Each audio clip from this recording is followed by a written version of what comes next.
बिस्मिल्लाहिर्रहमानिर्रहीम।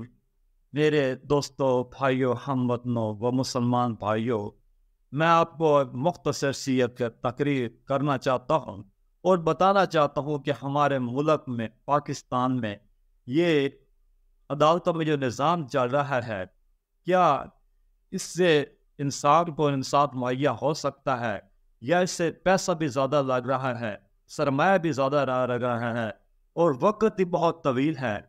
इसको हम कभी ये नहीं कह सकते कि ये इंसाफ है। जो इंसान मर जाता, हक मांगने वाला मर जाता है, उसके दोते या पोते जाके उसका हक वसूल करते हैं, वो भी किस्मत के साथ वसूल करते हैं। अगर हम इनको, इस निज़ाम को मुख्तसर कर दिया जाए, कर दें, तो फिर इंसाफ इस मुल्क में आ सकता है। क्योंकि इसकी बुनियाद पर कुछ न कुछ कोशिशें भी हुई हैं। एक मरतबा 2008 में भी आसिफ अली जरदारी के पीपल पार्टी की हुकूमत थी, तो उन्होंने एक कानून निकाला कि ये एक इस्लामी शरई कानून मालाकांड और सवात के इलाके में निकाला कि 1 महीने में फौजदारी और दीवानी मुकदमात के फैसले होंगे।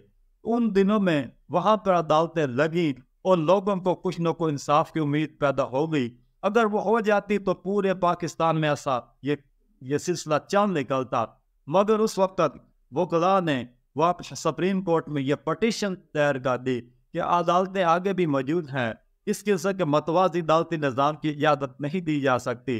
तो सुप्रीम कोर्ट ने ये वकला के सामने ये सरेंडर कर दिया और उस नए कानून को मुस्तरद करके पुराने कानून को बहाल कर दिया। इसी तरह मेरे दोस्तों और भाइयों, ये तरीके इंसाफ के दौर में, पीटीआई के दौर में भी एक कानून निकाला गया था। वो ये था कि सिविल मामलात में, सिविल केसेस में, अगर सिविल कोर्ट को फैसला करती है तो पहले उसकी अपील सेशन कोर्ट में होती थी, वो सिविल के बजाय सीधा सुप्रीम हाई कोर्ट में होगी। तो दोस्तों और भाइयों, जब यह कानून निकला तो फौरन बहुत सारे हंगामे होने शुरू हो गए। बहुत वकला ने अपना इस पर शोर ववेला किया। तकरीबन 2.5-3 माह हड़तालें हुई और बिल आखिर हाई कोर्ट के एक बेंच ने शाहिद करीम साहब ने इस कानून को मुस्तरद कर दिया, उसको गैर कानूनी करार दे दिया। फिर दोबारा वही निज़ाम बदल गया। वैसे तो मेरे दोस्तों भाइयों, हर आने वाली हुकूमत इसको एक सियासी नारे के तौर पर भी इस्तेमाल करती है। वो ये कहती है कि जब हम आएंगे तो हम ज़ब्ता दीवानी में तरमीम कर देंगे। एक दीवानी केस के, फौजदारी केस के 6 महीने या ज़्यादा 1 साल में फैसले होंगे। कम वक्त में, कम सरमाए में ये होंगे। ये लॉलीपॉप हर आने वाला उम्मीदवार, हर वजीर आज़म इसको, ये आवाम को सुनाता है, मगर ऐसा होगा हरगिज़ नहीं। ना होगा, क्योंकि बाद ऐसी गुफ्त वकला की हैं, वो ये नहीं चाहती कि ऐसा हो और उनका नाम लफ्का हाई कोर्ट में से, सुप्रीम कोर्ट में से उसका बंद हो। अगर मैं ये एक तजवीज़ देना चाहता हूँ, ये कहना चाहता हूँ कि अगर ये सिविल मुकदमात को ज़िला की सतह तक इसको महदूद कर दिया जाए, पर यह सिविल कोर्ट एक फैसला करती है, साल में करती है, तो उसके बाद सेशन जज का एक बेंच बना दिया जाए, कि ऐसे बिठा दिया जाए। अगर 2 सेशन जज हों जो ज़िले की सतह पर दीवानी मुकदमात का फैसला करें और उसका हतमी करा दी जाए। हाई कोर्ट, सुप्रीम कोर्ट वाले ये एक लंबे चक्कर में ये ना पड़ा जाए और उसको चक्कर को महदूद कर दिया जाए। अगर इस किस्म का निज़ाम पाकिस्तान में आ जाता है तो मैं ये कहता हूँ कि क्लाइंटेज ज़िला की सतह तक बहुत बढ़ जाएगी। आज लोग जो को बहुत हिचकिचाते हैं कि उनका वक़्त भी लगता है, एक बहुत बड़ा एक प्रोसेस है, तो वो लोग अपने नुकसान को 2, 4, 10, 15 लाख, 20 लाख के, करोड़ के नुकसान को लोग बर्दाश्त कर लेते हैं कि यार चलो जाने को दफ़ा करो, हम वक़्त अपना ज़ाया नहीं करते।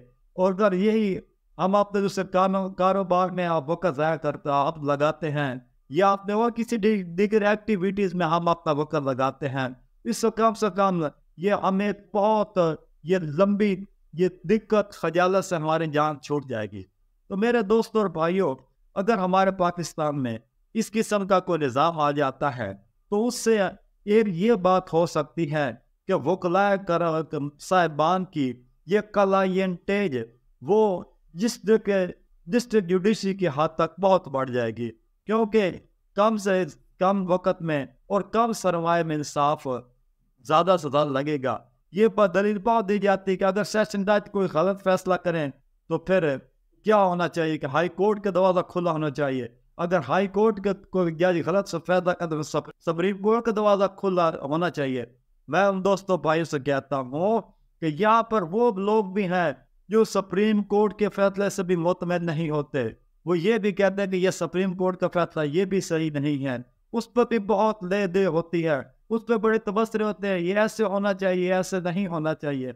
इसलिए ज़्यादा से ज़्यादा अगर कोशिश करें, वकलात नज़ीम में है ये बैठ जाए, ये एंकर पर्सन, ये मीडिया बैठ जाए, एक दिन कोई चीफ जस्टिस बैठ जाए, वजीर कानून बैठ जाए, ये सब बैठ के डिस्कस करें कि अगर मुत्तफिका तौर पर हम ये कानून पास करते हैं कि अगर ये कानून बना दिया जाए कि ये निज़ाम को बड़ा मुख्तसर कर दिया जाए, तो सिर्फ सेशन जज की हद तक कर दिया जाए कि सिविल के बाद सेशन जज का एक बेंच बैठेगा, 2 रुकनी बेंच या 3 रुकनी बेंच जिले की सतह पर बैठेगा और उस मुकदमे को वो फाइनल कर देगा। उसके बाद कोई अपील नहीं आएगी।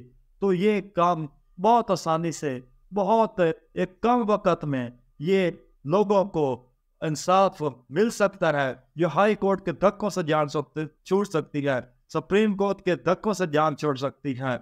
और इस सूरत में ज़्यादा से ज़्यादा ये इसका फ़ायदा होगा कि लोगों को एक बहुत उम्मीद की किरण नज़र आ जाएगी। जिन लोगों में साफ नहीं मिलता, वो ज़्यादा से ज़्यादा लोग ये मुकदमा लेके अदालतों की तरफ आएंगे और उस सूरत में ये इतना बर्डन डिस्ट्रिक्ट जुडिशरी पर हो जाएगा कि लोगों के मुकदमात इतने ज़्यादा हो जाएंगे। आप तो कुछ नहीं है, लेकिन फिर ज़्यादा से ज़्यादा मुकदमात हो जाएंगे और वकला का जो सा ये काम है, कारोबार है, क्लाइंटेज है, वो बिल्कुल ख़त्म नहीं होगी, बल्कि ज़्यादा से ज़्यादा बढ़ेगी और उनको ज़्यादा से ज़्यादा मौक़े आपने नाल और नुफ़्क़ा कमाने में और एक कमाई करने में मिलेंगे। उससे नुकसान किसी का नहीं होगा। अगर इस निज़ाम पर सब लोग मुत्तफ़िक़ हो जाए, वकला तंज़ीमें मुत्तफ़िक़ हो जाए और ये मिलकर एक ऐसा फ्रेमवर्क बना लें, मिलकर एक ऐसी तजवीज़ पर ये सब मुत्तफ़िक़ हो जाए, तो फिर इस तरह से मेरे दोस्तों और भाइयों, ये हम कम वक़्त कम सरमाए में ये इंसाफ मुयस्सर हो सकता है। हाँ, एक बात ये की जाती है कि डिस्ट्रिक्ट लेवल पर जुडिशरी करप्ट होती है। मैं इस बात को बिल्कुल तस्लीम करता हूँ कि सब के कुछ न कोई करप्शन है। ये नहीं कि नहीं कोई असर रसूख चलता है, सिविल जजों के पास असर रसूख चल रहा है, सेशन जजों के पास असर रसूख चल रहा है, लेकिन उनकी तफ़ाल अगर कुछ और ज़्यादा कर दी जाए, कुछ और बढ़ा दी जाए और अगर वो गलत फैसले करते हैं तो उनके फैसलों की ये हाई कोर्ट के जजेस के सामने उनको रखा जाए कि भाई ये कानून तो ये फैसला करता है, इसने इस जज ने इस किस्म का फैसला क्यों किया है। अगर उनको ख़तरा पैदा हो, जजों को, सिविल जजेस को, सेशन जजेस को ये ख़तरा पैदा हो जाए कि अगर हम गलत फैसला करेंगे तो हाई कोर्ट हमारे ये सर्विस हमारी जब्त कर सकती है, हमें मुअत्तल कर सकती है, हमारे खिलाफ इंक्वायरियाँ खड़ी हो सकती हैं, तो वो लोग भी ये ज़्यादा गलत फैसलों से इज्तनाब करेंगे। तो मेरे दोस्तों और भाइयों, हमारे मुल्क में कोई पुरसान हाल नहीं है, अदालतों का कोई पुरसान हाल नहीं है। लोग रो रहे हैं, पीट रहे हैं, गुर्बत, बेरोजगारी, इतने बड़े बड़े फैक्टर्स हैं कि लोगों को बड़े बड़े अरसे लग जाते हैं अदालतों को धक्का खाते, मगर ये इंसाफ नहीं मिलता। मैं इसकी मिसाल आपको एक ऐसे निज़ाम से देता हूँ। मिसाल के तौर पर एक दूध है वो 100 रुपए वाला किलो है, एक दूध है वो 120 रुपए वाला किलो वाला है, और एक दूध है 140 रुपए वाला किलो वाला है, और एक दूध जो 160 रुपए किलो वाला है। तो ये मुख्तलिफ दूध है। ये सबसे खालिश दूध है वो 160 रुपए वाला किलो है। मैं सिविल जज के फैसले की मिसाल 100 रुपए वाला किलो के दूध से देता हूँ और 120 रुपए किलो वाला दूध का सेशन जज के फैसले से देता हूँ। 140 रुपए फी किलो दूध की मिसाल है वो हाई कोर्ट के फैसले देता हूँ। 160 रुपए फी किलो दूध के साथ ये मिसाल है वो सुप्रीम कोर्ट की से देता हूँ। इस तरह ये खिचड़ी पकी हुई है। अगर इस खिचड़ी को ख़त्म कर दिया जाए, सब वकला तंजीमें मिलकर बैठ जाए और आप तो दिल को समझा रहे हैं कि क्लाइंटेज अगर इस निज़ाम से बढ़ सकती है, जिससे जुडिशरी में बहुत बड़ा इनकलाब आ जाएगा और कानून की हुक्मरानी पैदा होगी। और ये मजाक ये अवाम के साथ बना हुआ है, ये अज़वाम के साथ ये लोगों के साथ ये मजाक बना हुआ है इतने बड़ा। ये मजाक भी ख़त्म हो जाएगा, कानून की हुक्मरानी भी पैदा होगी और मुस्लिम मुल्क में एक बहुत बड़ा इंसाफ भी, ये एक रोशन उम्मीद पैदा हो जाएगी।